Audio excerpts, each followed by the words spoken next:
Mission Log 00.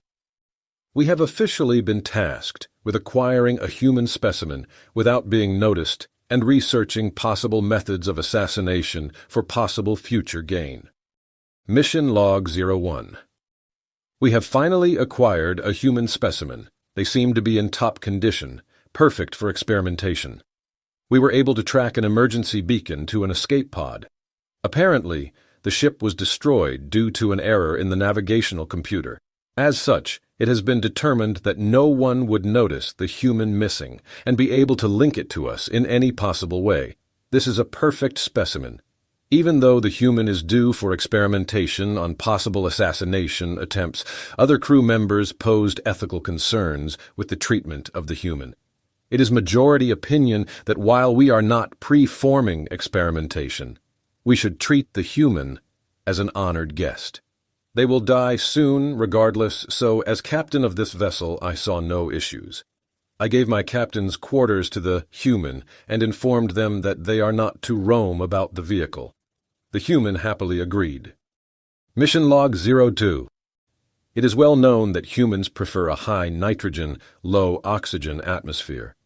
This is because their bodies turn oxygen into a chemical that is poisonous to them. Thus we attempted to change the atmosphere composition within their chamber to be mostly oxygen. Results. The human seemed to be more energized than normal. There were no observable negative side effects, even after several days of continual exposure. Conclusion. This is not a viable form of assassination. Mission Log 03. Humans should prefer a high nitrogen atmosphere. However, results of the previous experiment displayed that humans are able to survive in low nitrogen environments. Thus, suffocating humans is not a viable method of assassination. We attempted to add other elements to their atmosphere and measure the results. Keeping the high oxygen atmosphere, we added additional helium, carbon, methane, and xenon to their atmosphere. We explained to the human that there was an issue with out-atmospheric generator and that we resolved the issue in order to lessen suspicion. Results. The human displayed mild symptoms, but nothing that is not considered otherwise normal for their species. The only noticeable symptoms formed were a change in voice pitch. Helium caused higher-pitched voices, xenon caused lower-pitched voices. The human found this somewhat comedic. Conclusion. This is not a viable form of assassination. Mission Log 04. After concluding that altering the atmosphere is not a valid method of assassination, we then sought a more direct method. Thus we turned to a chemical that is banned from production across all galactic chamber members, the most potent poison known to the galaxy. We attempted to add alcohol to the human's drinks. We attempted various amounts. Most species find 1/100th of a ml to be a lethal dose. If it does not kill them, it will leave them severely damaged. The goal of this experiment is to find the minimum lethal dose for a human. Thus we began at 1/100th of the normal lethal dose and increased the dosage appropriately. Results. At first, the human saw no noticeable difference.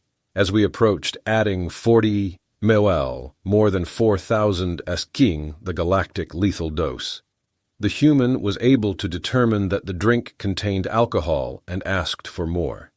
After giving the human more than 100 ml of alcohol, their attitude and personality began to change in noticeable ways. They became less conscious of their actions. After 1,000 ml, we began to deny the human more alcohol. The next day, the human awoke with a mild headache and had trouble remembering the events of the night before. They apologized for destroying several items in their bedchamber. Conclusion. Do not give humans alcohol. Mission Log 05. Crew morale is suffering as the human proves to be exceptionally resilient to assassination attempts. The next attempt modified their gravity. It is a well-known fact that humans are able to withstand double their planet's natural gravity. We attempted to increase it to 4 times their natural gravity. Results. The human began exercising. They claimed that they felt weak and needed to build more muscle mass. A human that twice the strength of average is a terrifying monster, and it is a well-known fact that humans are able to build muscle mass very quickly. We immediately ended the experiment to avoid increasing the threat that the human displayed. The human asked us to return the gravity to high settings. We explained that it was a mistake and would be dangerous to do so. The human assured us that it would not, so we made up an excuse using galactic standards for regulating gravity to avoid a possible issue. Conclusion: increasing gravitational forces will only strengthen humans. Mission Log 06. At this point, the human had begun to get suspicious, as we had not come near any other signs of civilization yet. Wanting to avoid angering the human. Everyone knows what happens when you anger a human. We agreed to try one final drastic experiment. If it did not work, we would decide what to do next, based on the human's reaction. We fully expected to have to eject the human out of the airlock. We attempted to directly kill the human using one of our new and upgraded handheld plasma generation devices. The device is built to deliver a concentrated dosage of electricity through plasma into the subject, causing multiple organ failure and heavily disrupting nervous activities. Result: after shocking the human, our device left a very slight mark on the human's forearm. The human asked to borrow the device. In a panic, the crew member accidentally dropped it into the human's hand. We expected the human to turn on us immediately and commandeer the vessel. Instead, the human began shocking itself more. It burned a mark onto its forearm that appeared as a human internal skull. However, it was in the shape of one of our heads. The human claimed this was a form of endearment. We knew it was a threat. Conclusion: humans don't know how to die. Mission Log 07. We returned the human back to the Human Alliance. Result: he complimented and thanked us for our kind treatment and wonderful hospitality. Conclusion: I quit. Understandable. Have a great day. Part 2. Mission Log 08.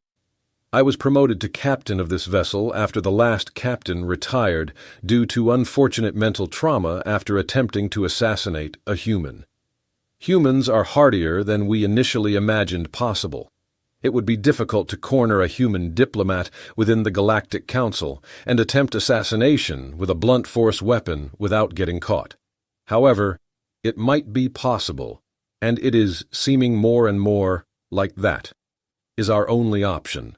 Thus, I have been tasked with finding the cleanest and most effective method to kill humans. Central Command has been kind enough to send us a human family to experiment on. It is complete with 2 adults, 1 male and 1 female, and 2 larvae, also 1 male and 1 female. We transported them to one of our remote ocean worlds and gave them a small housing unit on the beach and supplied them with their basic needs.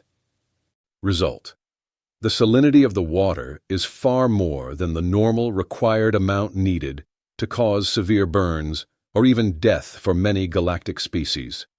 At least those who did not evolve in this type of environment. Our information about humans indicates that they evolved in a world largely covered by this type of water. However, they should prefer fresh water. The fact that they are resistant should be expected, but the fact that they are so protective of their larvae should mean that they would never allow them to play in this type of environment. And yet, conclusion: considering the extreme salinity of the water and the fact that the waves are strong enough to easily rip an average specimen of my species into pieces, this might be harder than I initially thought. Mission Log 09. We began our testing with the larvae, as they are known to be less resistant than human adults. If we succeeded, then scaling up and killing the human adults before aggression began should hopefully be possible. The easiest method of assassination would probably be a small plasma rifle shot to a vulnerable. We fired upon the female larvae with a blast that would cause the internal gases of an average member of our species to expand and either result in a controlled explosion or fatal injuries. Result: The human child let out whelp, indicating that they felt pain. We did not know that humans could run that fast, especially human children. She grabbed the gun from its wielder and proceeded to shoot him at full power. After exploring, she began laughing and shooting any and all other members of our species nearby. We tried to retaliate with more weapons, fire of our own, but later she informed her parents that she had received an ouchie and expressed her joy at the new toy that she got. It seems the cognition parts of her parents expressed their gratitude toward us for playing with their daughter. Conclusion: human children are deranged psychopaths. Do not approach. Mission Log 010. After the unfortunate loss of many of our men and the apparat deranged larvae, we began to probe the parental units for more information about their species. We could not inform them of our losses, as it might expose our assassination attempt on their daughter. Everyone knows what happens when you anger a human. Thus was a happy coincidence that the human child referred to the deceased members of our species as balloons. Apparently, those are a type of human recreational device. They do not look anything like a member of my species. However, we were not going to complain about this fortunate misunderstanding. As we were contemplating and planning for our next assassination attempt, we became very lucky. One of the apex predators of this world decided to attack the human male larvae. It appears the larva received quite a bit of damage as they began to cry for their parents. Human, crying and screaming, while not quite enough to be damaging to a member of our species, is still quite horrifying. It's easy to understand how this evolved as a defense mechanism for human larvae. After detaching the predator's grasp from their child, the parents began to soothe their child. Then, after dark, when the predators were more active, the humans, including their children which were just attacked, began gathering lights and baskets and started to hunt the apex predators. It became obvious at that moment how the humans became the apex predators of their home world. They immediately recognized the only weakness of this predator and began to exploit it, capturing many of them alive.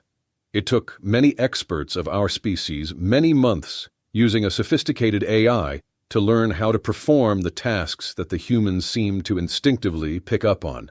The humans also proved that they were true pursuit predators as they hunted for many hours without ceasing, finally culminating in them boiling the predators alive. At first we assumed this was to lower the threat level surrounding their camp. We were wrong. Result: the humans said that the alien crabs were good, but not as good as the ones found on their homeworld. Apparently, the shell's exoskeletons that could repel many of our weapons were soft, and the muscle tissue capable of ripping small limbs from an average member of my species was very tender. The claws capable of easily cutting through the flesh of my species delivered a mild pinch. The humans concluded that overall the predator was not as tasteful as the ones found on their home world, but were much weaker and easier to hunt. They explained that they would like to try this hunt again before their vacation ended. Conclusion: humans by all rights deserve their title as apex predators.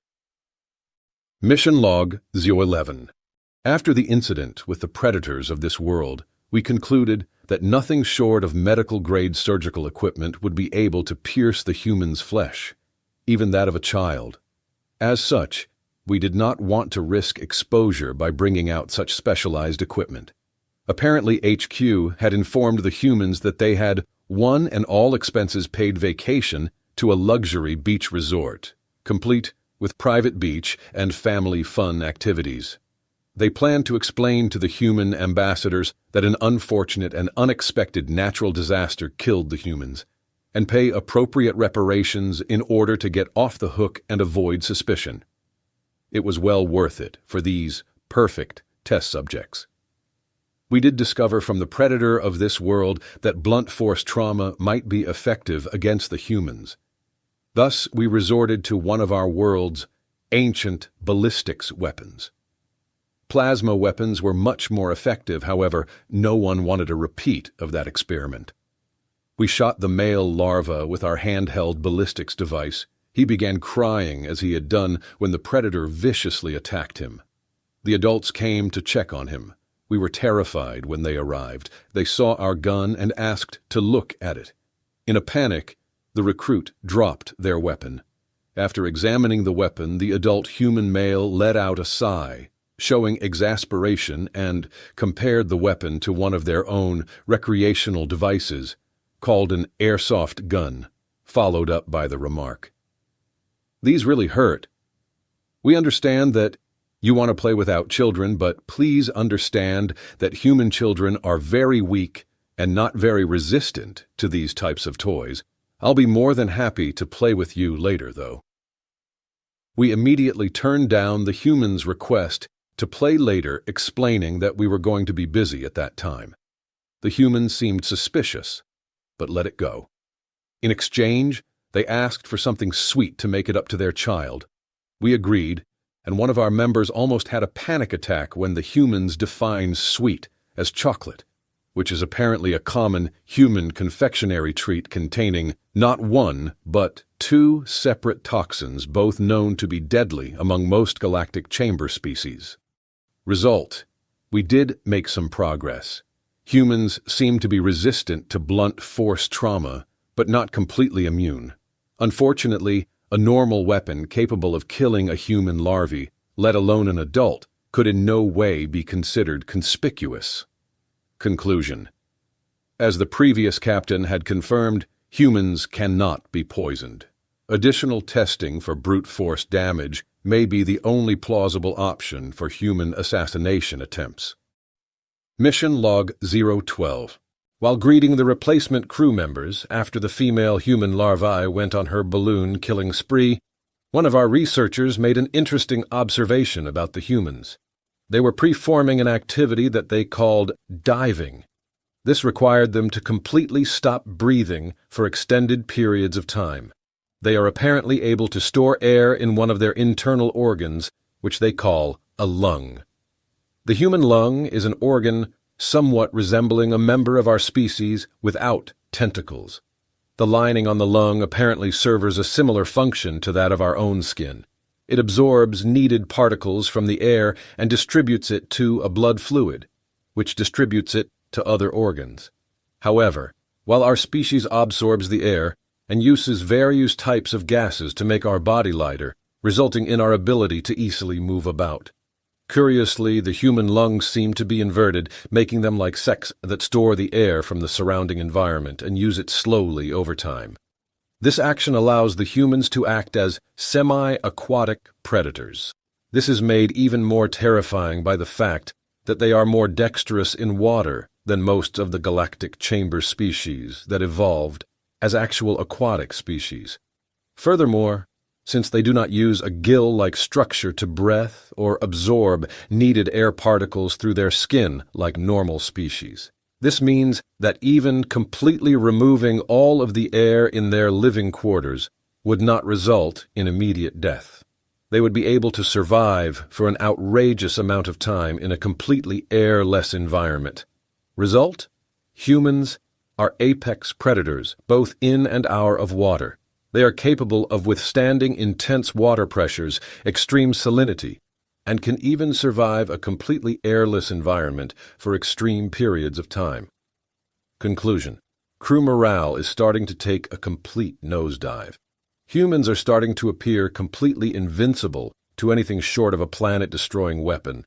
Mission Log 013. We have racked our heads around what to do next. Most of our crew are terrified of the idea of even looking at the humans any longer. They don't even want to approach the human larvae, let alone the adults. But I know for a fact that we are so close to results. I can just feel it. We input all of our data and designated our best AI to create a weapon that would finally kill the humans. We finally got our result.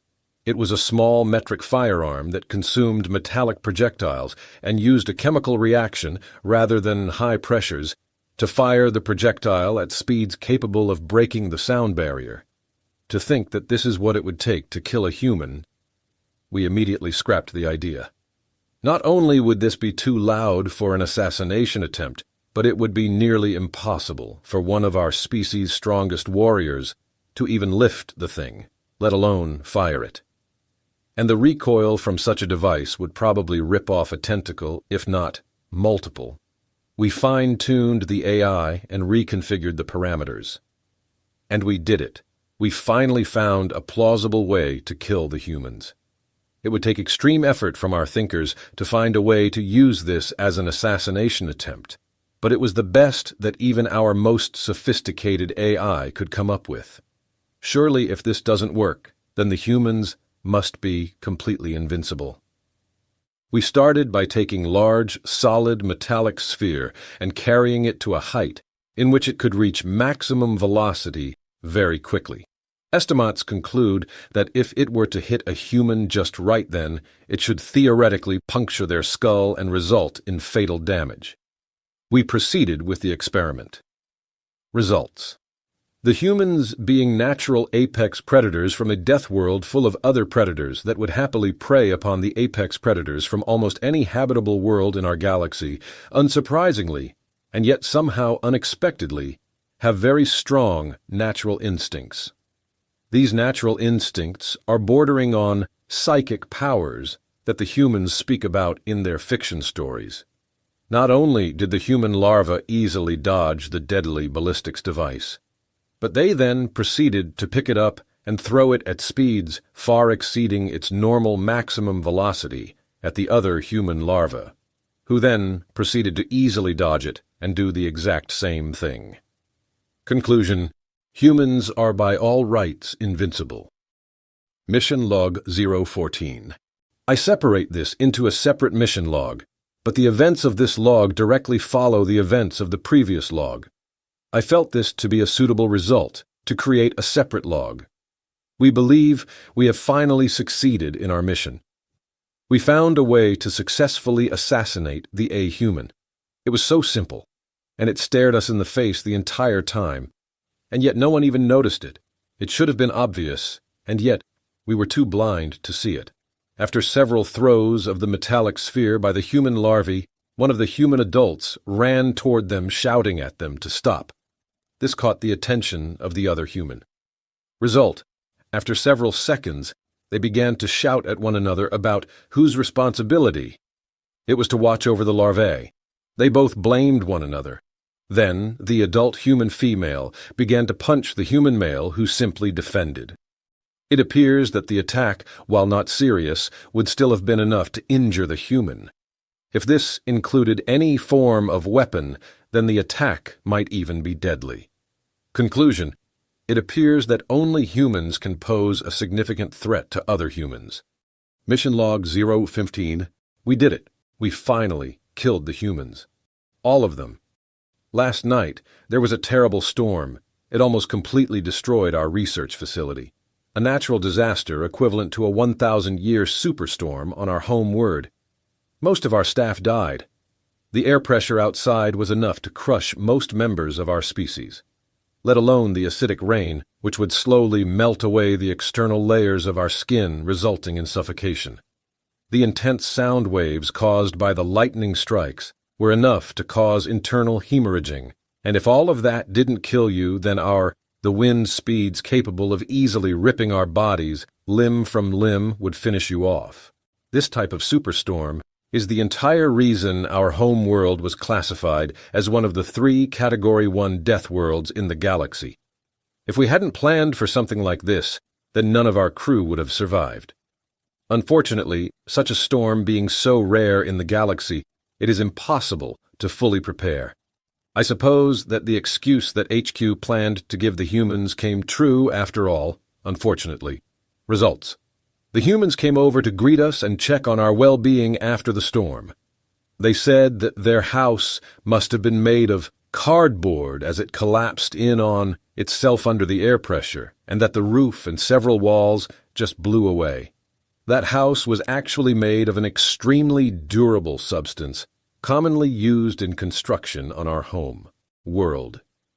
The humans commented at how they had trouble sleeping in the storm, but apparently their children had fun playing in the acid rain. If our species could cry, I think that I would have as the human casually blew off a 1,000-year natural disaster, like it was commonplace on their home world. Actually, come to think of it, a Category 9 death world. A natural disaster like this might in all actuality be commonplace on a world like that. Conclusion: do not anger the humans no matter what, do not declare war, do not attempt assassination, simply don't. Mission Log 016. After losing more than 2/3 of my original staff, the humans walked away with nothing more than a few minor bruises, most of which were caused by their own actions.